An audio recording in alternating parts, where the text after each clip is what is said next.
much. We have Jonas Gahr Støre here, who is the, as you know, the Prime Minister of Norway. He's a great gentleman, highly respected, beloved in his country. And we've had talks on the war with Ukraine and Russia and trade. We're doing very well, I think, on both. We've had some pretty good movement in every respect. The war is very important that it ends with, I used to say, 2,500 people a week dying, young people, mostly soldiers from Russia and Ukraine.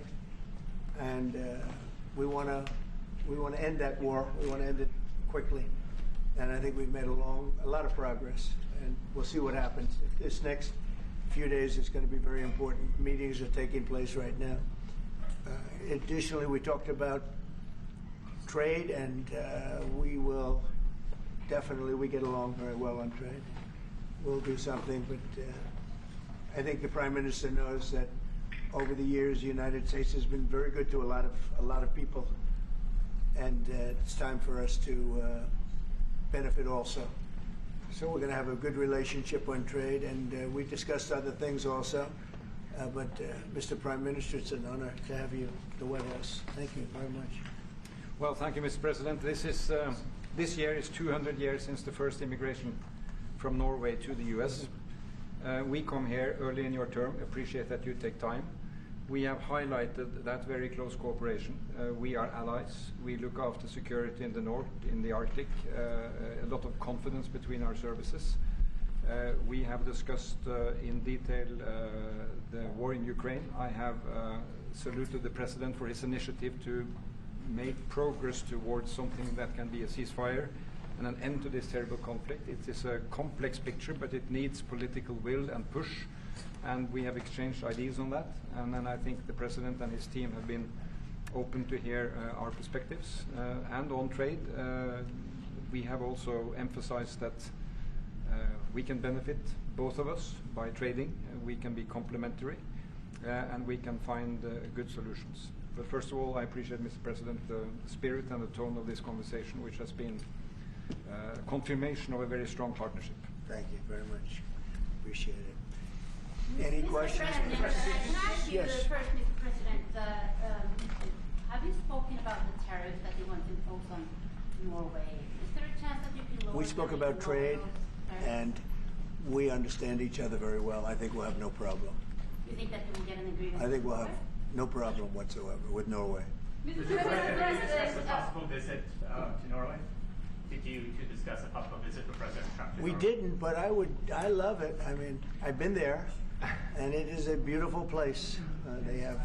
But I told the President that, you know, he is receiving us early in the term. He's welcome to visit Norway. We would like to have him, and it will be another way of emphasizing this strong friendship. Mr. President,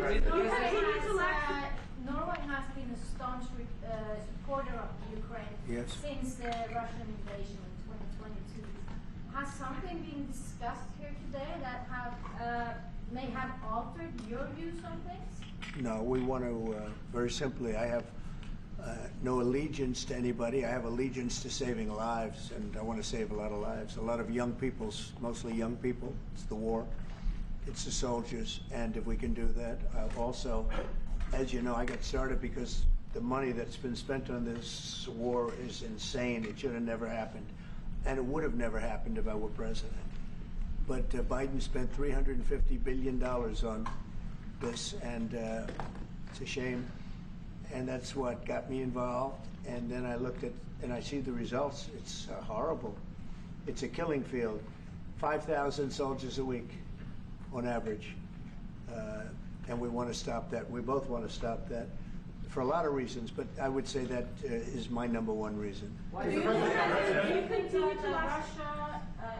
will get Russia to accept a deal that also Ukraine and Europe is willing to? I think so, yeah. I do. I believe they will accept, and I think we're going to get this over with. I hope so, soon. Mr. President, you continue to lack support from NATO allies in your goal of obtaining Greenland. How will you proceed if you don't get that support? Well, Greenland's going to be interesting, but that's for another day. I think we need that for international peace. What are you expecting of your And if you allies? don't have that, I think it's a big threat to our world. So I think Greenland's very important for international peace. Yeah, please, go ahead. Mr. President, this morning in a Truth Social post, you used the words, Vladimir, stop. That seemed like a slightly different message, a personal message. What is your level of frustration with President Putin? I didn't like last night. I wasn't happy with it. And we're in the midst of talking peace, and missiles were fired. And I was not happy with it. That's what I meant, and that's, you know, what it said. I assume that's what you mean. Sorry. Yeah. If the bombs keep falling, will you consider additional sanctions toward Russia, or what will you do if President Putin? I'd rather answer that question in a week. I want to see if we can have a deal. No reason to answer it now, but I won't be happy. Let me put it that way.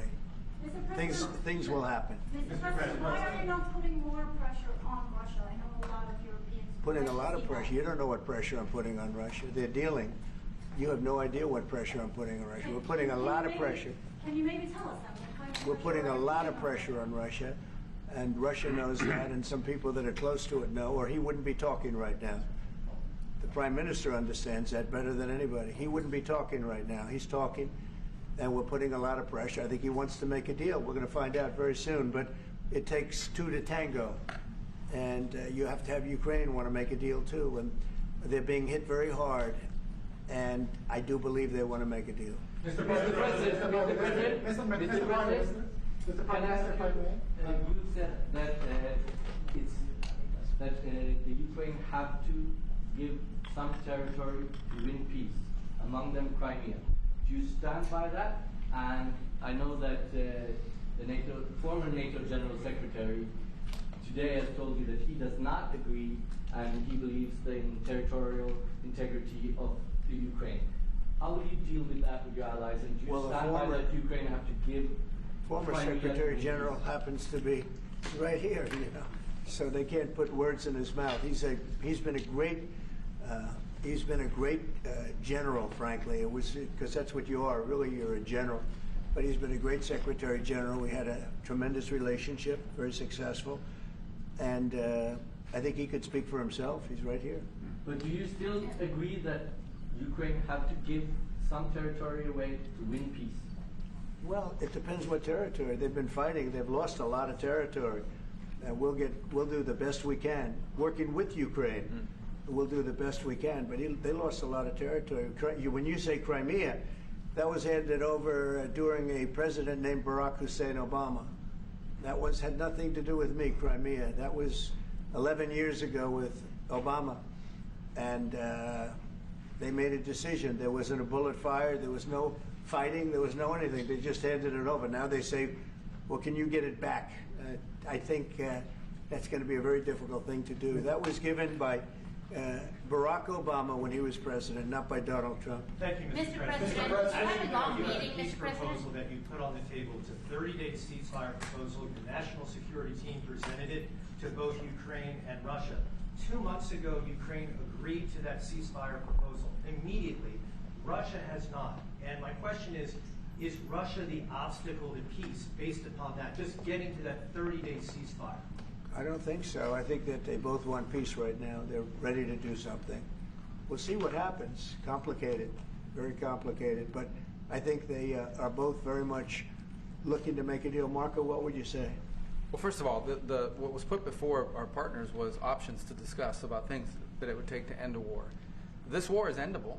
Both sides just have to agree to it. We've shown them a pathway forward. We've discussed those ideas. It was a good meeting yesterday. There'll be good meetings over the weekend. We've shown them the finish line. We need both of them to say yes. But what happened last night with those missile strikes should remind everybody of why this war needs to end. It's horrible those missiles landed. What's even worse is there are today people that were alive yesterday that are not alive today because this war continues, and the president wants to stop it.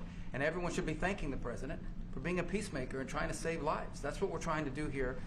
It's not our war. We didn't start it, as you know. But we're trying to end the dying. We're trying to end the destruction. And we've shown the path forward. We can see the finish line, but both of them have to get there. We're going to do everything we can to help them get there, but they have to ultimately say yes. Both And we are using a lot of pressure on both. You know, if you think we're just in there because we're nice people, and we are nice people, but we're using a lot of pressure on both. What had a long concessions, meeting, Mr. Mr. President, and to your national security team, what concessions has Russia offered up thus far to get to the point where you're closer to peace?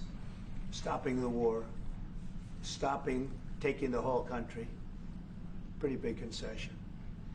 Mr. President, if you are going to take down the tariffs, what do you want Norway to buy more of from the U.S.? To buy more? Well, you don't need snow. You don't need skis. You don't need ski champions either, right? You have a lot of them. We just want to keep the relationship the way it is. We've had a great relationship. I think now maybe closer than ever, but we've had a great relationship with Norway. I think just keep it the way it is, kid. You can't do better. Really? Not even by, say, 5 Well, if they want to give us some additional concessions, that's okay. You can't do much better. Yes, yes. Mr. President, you've had a long meeting with Norway today. You said that Norway is doing a lot of things right, but on the Ukraine, if I can ask both you and the Prime Minister, did you find common ground today on Ukraine and the peace plan? Totally. It's totally common ground. The Prime Minister can speak about it, but I can just say he wants to see people stop dying more than anything else, and he'd like to see it end. He's going to help us end it. Mr. President, can I say that to move towards an end of this war, U.S. engagement is critical, and President Trump made that possible. That is clear. That is obvious. It's really happening. Now, the important thing is that both parties have to know that they have to deliver, and they have to feel the pressure to deliver. Ukraine is under attack. They are defending themselves. Lives are being lost. And we believe very firmly that there needs to be a ceasefire, the initiative taken by the U.S. Some time ago. It needs to be respected. And then to move on to something which both parties can own. That is the complicated part in such a dramatic war. And here I believe Europeans and Americans working together, as we do much closer now. And I salute the team of President Trump of being, open in that process. We had a good discussion on this today, and then we have to move on, and we cannot lose time because this is too much drama happening. One thing is people losing their lives, but it is a bad thing for Europe, and it's a bad thing for the world to having such a broad conflict going on. It can have ramifications far beyond Ukraine. Mr. President, a follow-up question on China. Mr. President, I forgot my question. I wanted to ask about. It's all right. That happens to the It happens sometimes, yeah. No, Mr. President, I wanted to ask about the. Zelensky has said that he wants more Patriot missiles. So far, has been no response from the United States. If you, as the United States, decides to pull out of negotiating for peace, trying to broker peace, does that also mean a no on Patriot missiles, a no on sharing intelligence with Ukraine? Let's see what happens. I think we're going to make a deal. And if we make a deal, that'll be wonderful. We won't have to worry about your question. You can ask that question in 2 weeks, and we'll see. But I think we're getting very close. The Prime Minister feels the same way, and we'll hopefully not have to answer that question. Mr. President, Norway is the third country to be officially invited to the White House after Liberation Day. Why did you invite Norway so soon to the White House? Because I like them. And I like your Prime Minister, and I like the way your government runs, and I respect the King. He's highly respected in Norway. It's a great thing, not an easy thing to do. He's done a great job. Yeah. Would you like an invitation to visit the King? Absolutely. You get me that invitation. I just told the President he's welcome to visit Norway. President Trump, the first white party Yeah, you said before that you like the Norwegian Petroleum Fund, and I'm wondering if that has been up for discussion today, the way that we have structured our money and whether. Well, this fund was created in the late 1990s to save for future generations the income from oil and gas. Norwegians should continue to work as hard, dedicated, innovate, and move forward, despite having these incomes, which we happen to be in the period or history where we can harvest, and we have transferred that into investments, half of them, by the way, here in the United States. Mm-hmm. So I think this is a model which we have been able to explore. If we can share experiences, and we do with our colleagues in the US, you never copy this one-to-one, but there can be techniques and way of working that we have used in organizing our fund. Jens Stoltenberg was the finance minister when the first dollar entered that fund, so he is a safe hand to have as a finance minister today. What do you say? No, and as you said, Mr. Prime Minister, we are ready to sit down with the U.S. To also work with them on if they want to establish a sovereign wealth fund, because we have a good experience with our fund. And I think that one example of how we work together with the United States is that half of the fund, close to $1 trillion US, are invested in the United States, mainly in equity, but also some in fixed income, including government bonds. So this is an expression of trust in the United States, expressed by the strong investment of the sovereign wealth fund. Then just briefly on Ukraine, since it was mentioned, we had a very good and extensive discussion about Ukraine, the path forward to peace. And as the Prime Minister said, we commend the US for pushing forward to try to find a negotiated solution.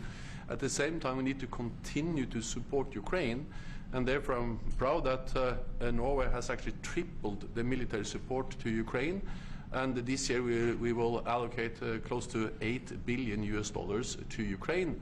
That will strengthen them and also their hand on the negotiating table. I may add to that, if there's a peace, and there will be a peace, we have a common responsibility in securing democratic Ukraine for the future. And the best security guarantee they can have is the ability to defend themselves. And we are investing in that. Mr. Prime Minister. Mr. President, as it relates to tariffs, Mr. President, when you unveiled your reciprocal tariffs on April the 2nd, the tariff rate for Norway was 15%. Based upon your conversations that you've had today with the Prime Minister, do you see that tariff rate coming down from what you proposed just a few weeks ago? Well, they have a great fund of $2 trillion. It's a big fund, and they don't have any debt. So I think they'd probably be willing to pay us more than that, I hope. Are the two nations in agreement? Mr. President, Yes. in 2018, your former Secretary of State Mike Pompeo called for an end to Russian occupation of Crimea. Why does this administration, why has this administration changed its stance on territorial concessions for Crimea? Well, the war started. It would have never started if I were president. This is a war that is a horrible. All wars are horrible. This one is in particular bad. And I don't know that you can ever say there's going to be a winner to this, because so many lives have been lost. Not only soldiers, I mean, a lot of lives have been lost. I think that we want to do one very simple thing. It would have never happened if I were president. Zero chance it was going to, and it didn't. People say, how do you know that? Number one, it didn't happen. We never even discussed it. I would talk to Putin about it. It was the apple of his eye. Ukraine was the apple of Putin's eye, but there was never even a thought that he'd go in. And I think he understood that I would not be happy if he did. And it was only when I got out, and when you mention what happened to Ukraine years ago under President Obama and a vice president that was also president later, unfortunately for this country, what happened is large chunks of land were given up, and it was called Crimea, and that was a big thing. That was a big moment. But this isn't my war. This is Biden's war. This is a war that Biden was president when this war happened. But I'm trying to put out the fire, and I think we'll be successful. And if we do, we're going to save a lot of lives. Otherwise, and the Prime Minister had a statement. He said, "This is just a point in time. We're very lucky because this is a point. And if this doesn't happen, this could go on for a long time." Mr. President, will you have meetings with other world leaders when you're in Rome, sir? Future Democrat president? I don't think he will. I think he wants to make peace. I think he wants to end it, and I feel pretty confident of that. But we're gonna know pretty soon. Mr. President, will you have meetings with other world leaders when you're in Rome? Yes, I will. Which leaders do you want to meet, sir? Well, I'd like to meet them all. That would be nice. I'd like to take care of all of them, but we have many of them there, and they all want to meet. They want to meet about trade. And we are making some great inroads and great deals. You might want to speak about that, Mr. Secretary. We had a very successful bilateral meeting with the Republic of South Korea today.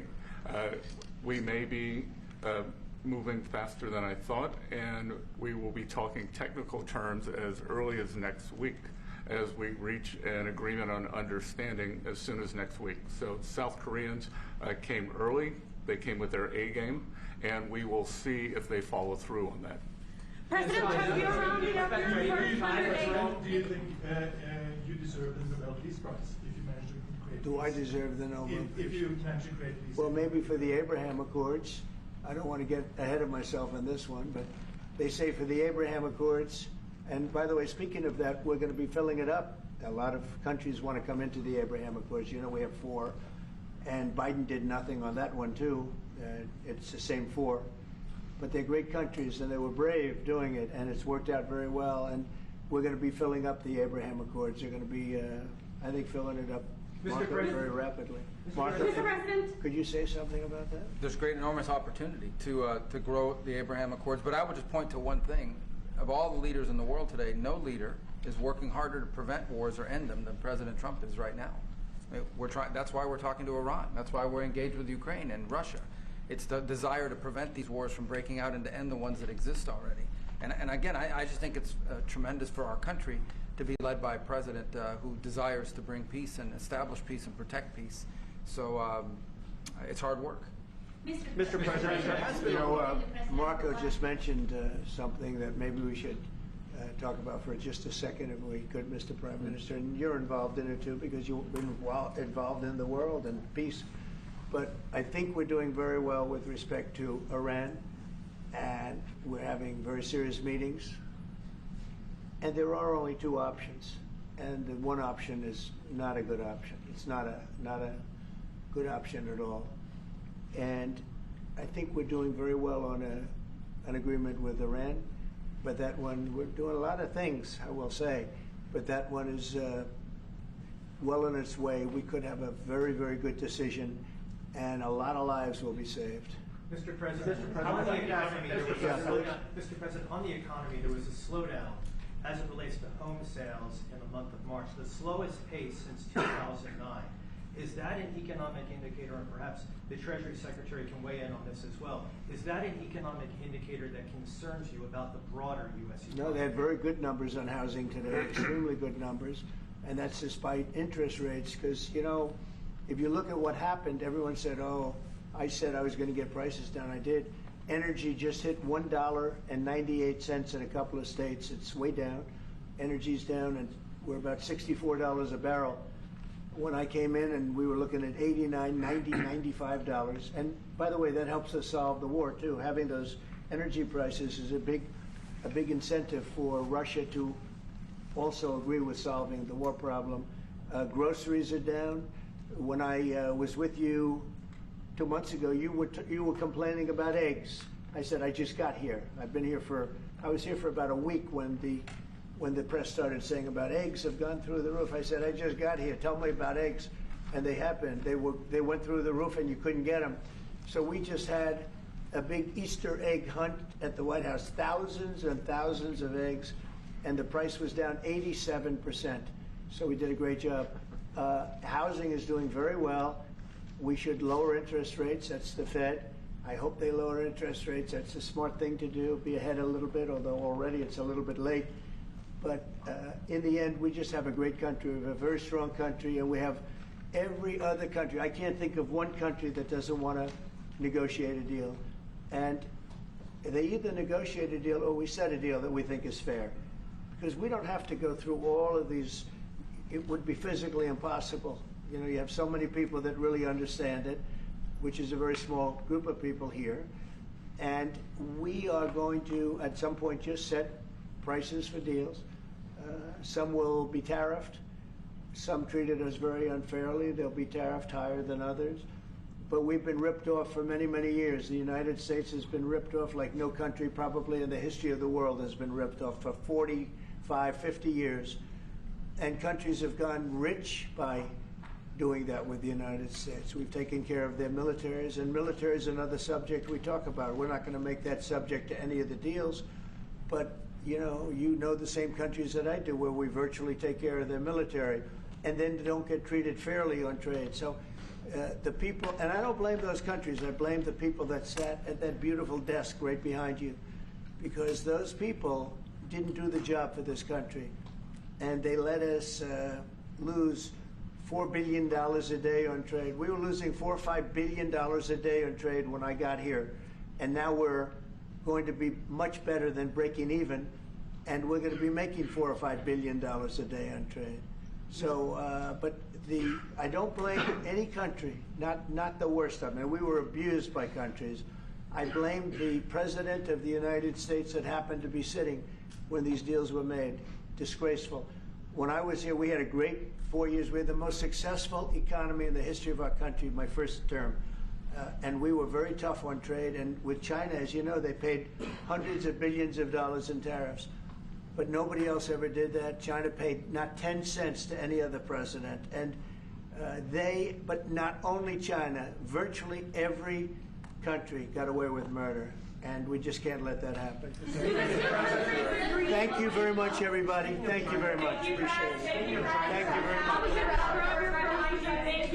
Thanks, everybody. Head out. Please start moving. Thank you. Thanks, everybody.